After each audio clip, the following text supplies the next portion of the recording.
Bismillahirrahmanirrahim. Assalamualaikum warahmatullahi wabarakatuh. Perkenalkan, nama saya Azima Divanida dari kelompok 7, absen 8, kelas 12 IJB.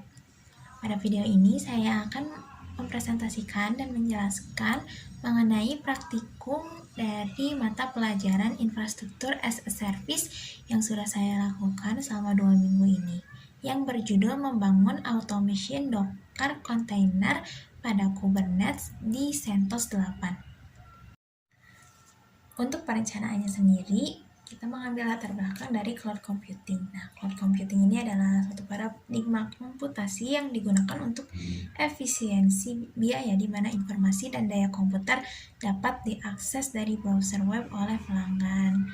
Di cloud computing ini komputasi yang berbasis di cloud gitu. Dan untuk layanan cloud computing ini biasanya menggunakan teknologi kontainer. Teknologi kontainer ini adalah teknologi yang diciptakan untuk memperbaiki skalabilitas dan elastisitas dari aplikasi dan operasi pada cloud computing. Jadi kontainer ini hampir sama seperti virtual machine, tetapi kontainer ini tidak perlu menginstalkan sistem operasi untuk menjalankan layanannya. Nah, untuk teknologi kontainer yang akan digunakan pada praktikum ini adalah Docker. Nah, jadi Docker ini adalah sebuah aplikasi untuk pengembangan suatu aplikasi yang dimana bisa mengembangkan dan melakukan manajemen di dalam sebuah kontainer yang ringan tadi. Nah, jadi Docker ini menggunakan arsitektur client server, di mana klien dan Docker ini berkomunikasi melalui Docker daemon.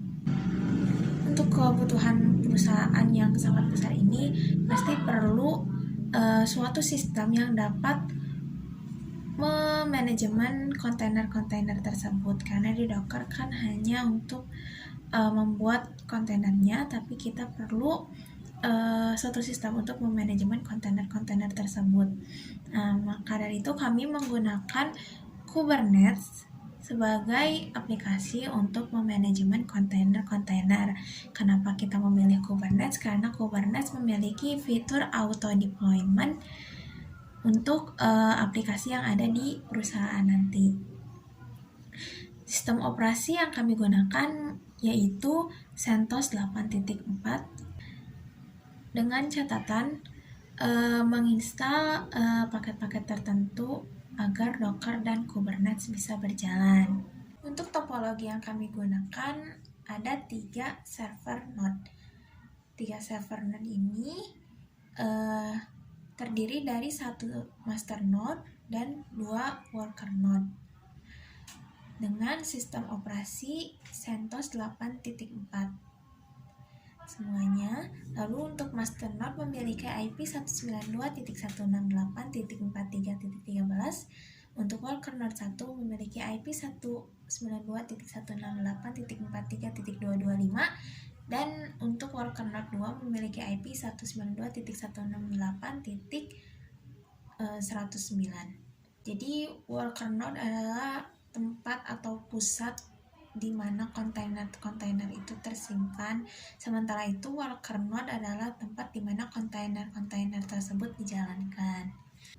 Untuk spesifikasi sistem yang kami gunakan, kami menggunakan laptop sebagai klien dengan OS Windows 10 64-bit, RAM 8GB, HDD 500GB, dan SSD 128GB dengan prosesor Intel Core i5. Lalu untuk servernya, di master dan di worker node memiliki spesifikasi yang sama, yaitu memiliki sistem operasi CentOS 8.4 dengan RAM 2GB, lalu HDD 18GB, dan 2 core CPU. Kenapa kita menggunakan 2 core CPU? Karena Kubernetes hanya akan bisa berjalan pada 2 core CPU dan RAM minimal 2GB. Selanjutnya kita lanjut ke instalasi Docker, Kubernetes, dan konfigurasi dari node-nodenya. Pertama-tama, instalkan terlebih dahulu AppStream untuk CentOS ini, karena saat menginstal OS CentOS ini belum terdapat AppStream di dalamnya, maka kita instalkan dulu dengan mengetikkan yum install winy yum utils. Setelah selesai, kita lanjut ke penginstalan paket-paket selanjutnya. Lalu kita install paket-paket penunjang Docker dengan mengetikkan yum winy install docker. Ini hanya paket-paket penunjangnya saja yang diinstal, seperti kontainer SL Linux, SUSE, RANG, dan lain-lain.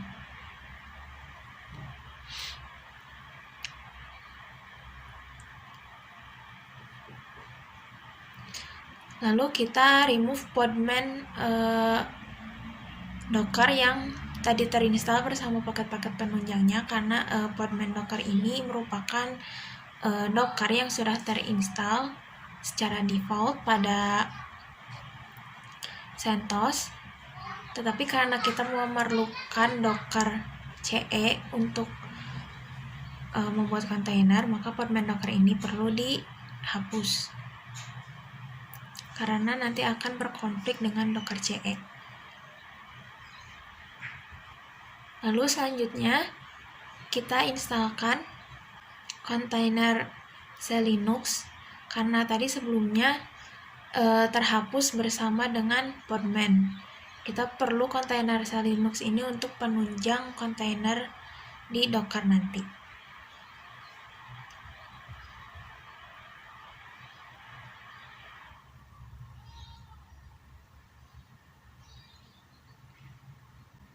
Untuk selanjutnya, disable container tools yang terinstall secara default, karena jika tidak di-disable, tidak dinonaktifkan, akan berkonflik dengan kontainer SL Linux dan kontainer d.io.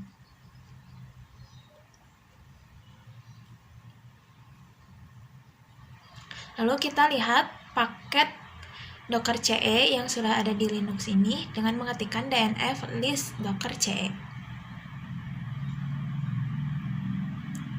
Paket tersedia, lalu kita langsung instalkan Dockernya menggunakan perintah berikut. Flag nobase ini digunakan untuk menginstal paket yang ada di CentOS ini.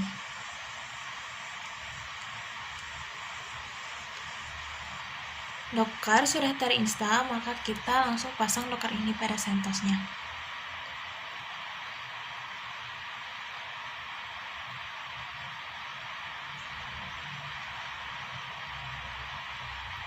Docker sudah terpasang.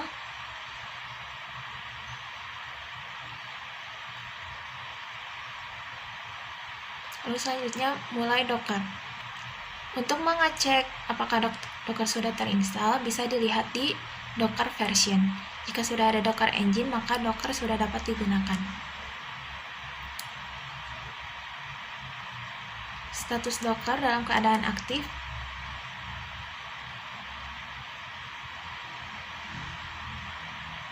Lalu kita nonaktifkan SL Linux.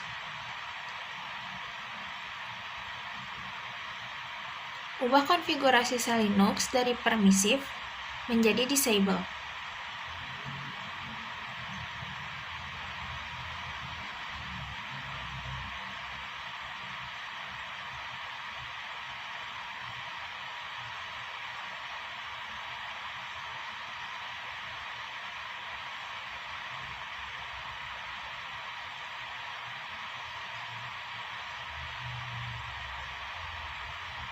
Lalu reboot untuk menyimpan konfigurasi SL Linux.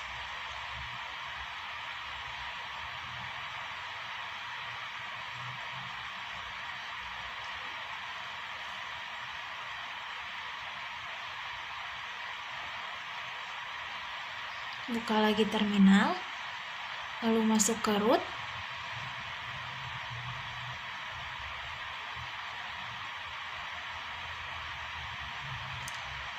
Lalu cek status dari sel Linux apakah sudah dalam keadaan nonaktif atau belum. Jika keterangannya sudah disable, berarti sel Linux sudah dalam keadaan nonaktif. Lalu kita nonaktifkan juga firewall D.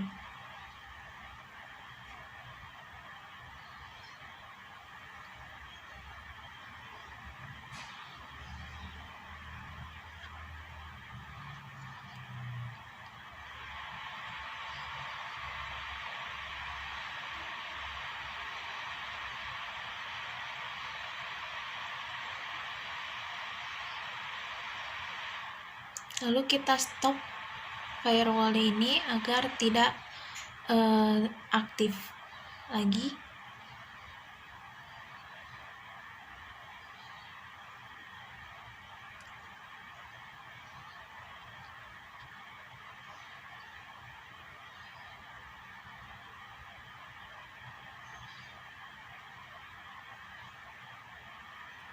Lalu kita cloning sistem operasi CentOS ini untuk worker node 1 dan node 2.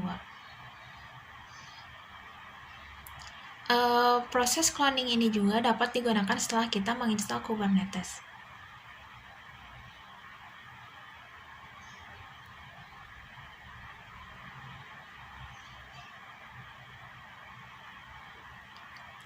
Jadi proses cloning ini sebaiknya dilakukan setelah kita menginstal Kubernetes pada salah satu virtual machine, lalu nanti kita cloning. Jadi kita memiliki 3 virtual mesin yang sudah terinstall Docker dan Kubernetes di dalamnya. Untuk langkah selanjutnya yaitu instalasi Kubernetes. Untuk menginstal Kubernetes ini, tambahkan repositori Kubernetes-nya dengan perintah-perintah berikut.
Harap perhatikan setiap huruf yang dikonfigurasi, karena salah satu huruf saja akan membuat error pada saat proses penginstalan Kubernetes-nya.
Lalu langsung install Kubernetes-nya. Yang diinstal itu kubedm, kubelet, dan kubectl.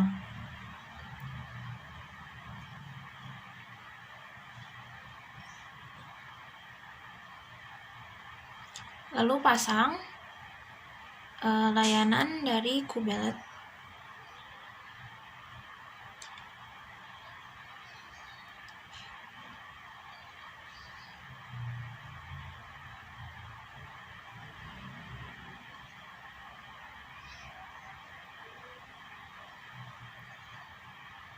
Lalu selanjutnya lakukan swap of min A untuk menghapus atau menonaktifkan memory swap. Lalu kita hapus konfigurasi yang ada pada kontainer D karena konfigurasi ini akan mengganggu jalannya Kubernetes. Lalu jangan lupa di restart service dari kontainer D.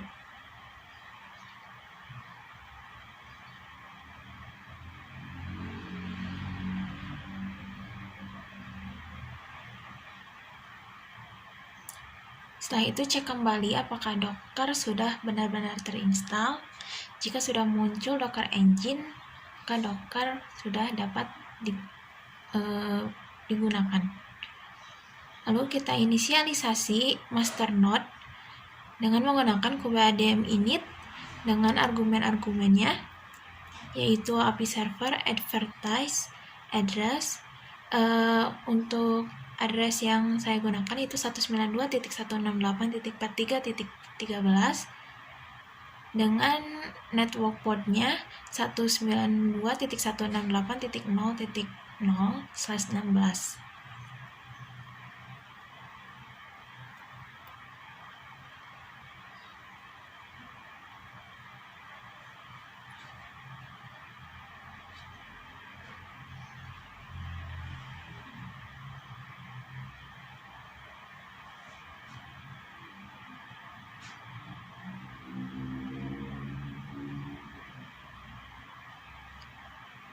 Lalu lihat hasil inisialisasinya. Jangan lupa copy paste bagian kubedm join 192.164.43.13 ini untuk nanti dijoinkan pada worker node. Lalu untuk memulai menggunakan cluster, lakukan perintah berikut seperti yang diperintahkan oleh Kubernetes pada petunjuk sebelumnya.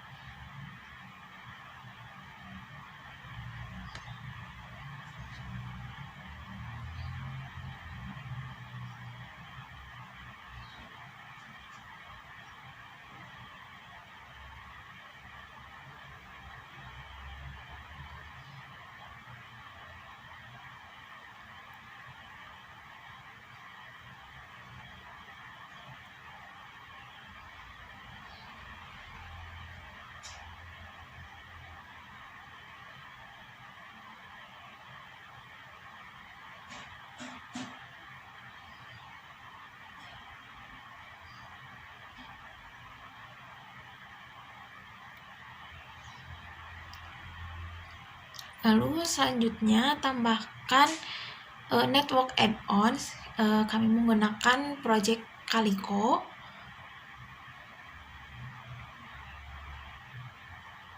Agar cluster dapat berjalan dengan semestinya.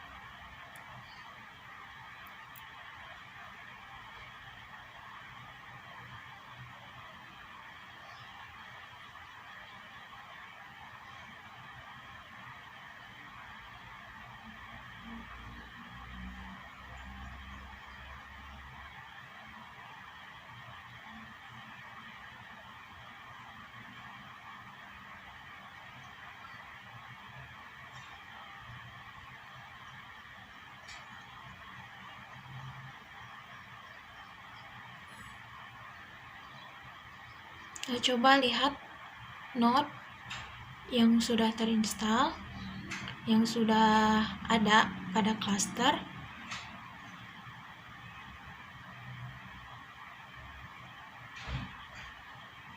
Lalu lihat pods yang sudah berjalan pada klaster.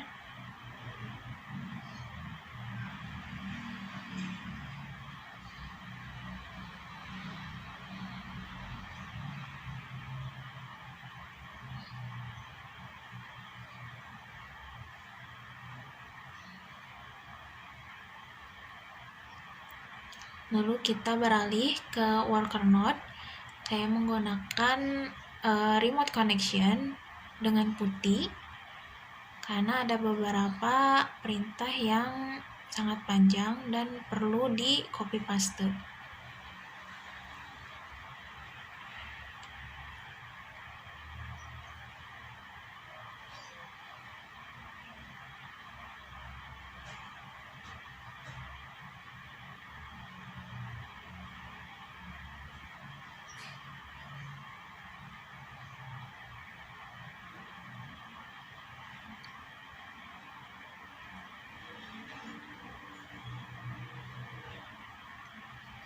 Cek kembali di worker node ini apakah Dockernya sudah terinstall dan Kubernetes-nya sudah terinstall juga.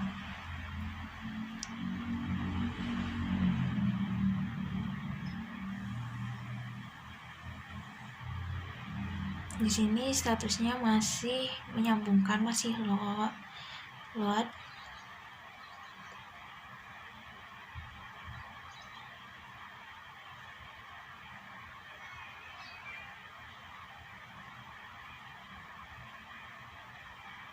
Lalu kita copy paste kubeadm join yang sebelumnya ada di hasil inisialisasi master node. Kita copy paste pada worker node dan pastikan tidak ada satu huruf yang salah.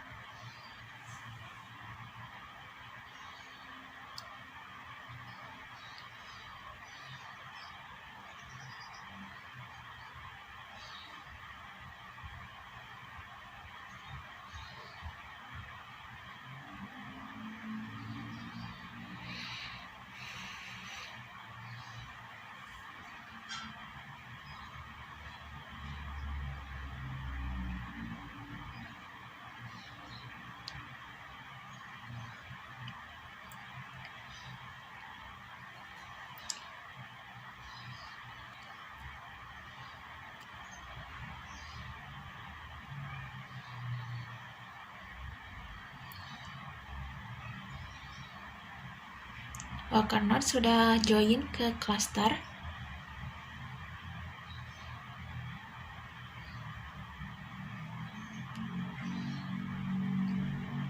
Lalu lakukan hal yang sama juga pada worker node 2.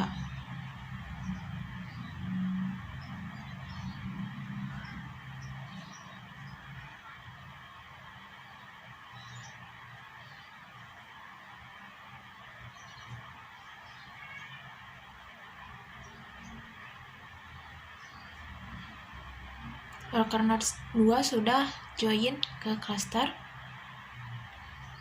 Lalu kita masuk ke master node kembali. Di sini saya melakukan remote connection dengan menggunakan putih. Karena kita akan mencoba untuk mendeploy salah satu aplikasi dari Docker, dari Docker Hub. Pastikan kembali Dockernya sudah terinstall dan jangan lupa swipe off karena perintah swipe off ini hanya berjalan saat aplikasi bernyala. Jadi jika sistem operasi menyala. Jadi jika sistem operasi mati, swipe off ini juga ikut mati. Maka saat kita mereboot kembali, gunakan kembali perintah swipe off ini untuk menonaktifkan memory swap.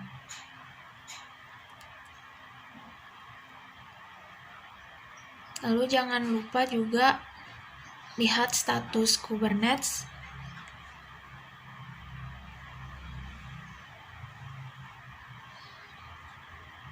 Kita lihat node yang sudah tersambung. Tadi worker node 1 dan node 2 sudah disambungkan, maka sudah terlihat, sudah tersambung. Kita buat file deployment.yaml untuk mendeploy aplikasi dari Docker Hub ini. dengan spesifikasi sebagai berikut. Lalu kita apply file deployment ini pada Kubernetes.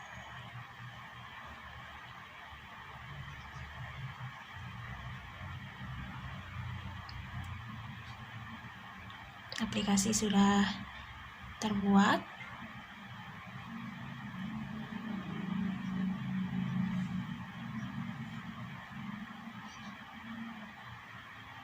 Lalu kita buat service file service.yml agar aplikasi ini bisa diinstal dengan port yang diekspos. Jadi type dari service ini adalah node port.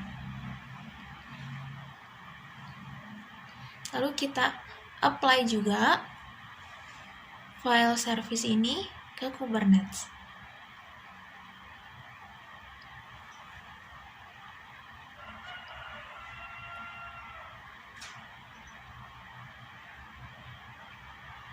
Sebelumnya ada error, jadi saya langsung beralih ke servernya langsung.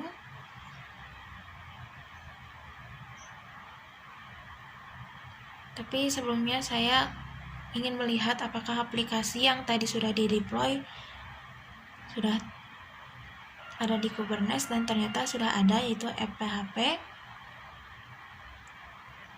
Lalu kita lihat cluster yang sudah ada di Kubernetes, baru ada satu cluster karena tadi kita baru saja menginstalkan service dari aplikasi app-php.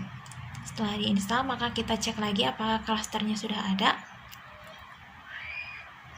Ya, clusternya sudah ada dengan nama app-php dengan port yang sudah diekspos dari 80 ke 30027.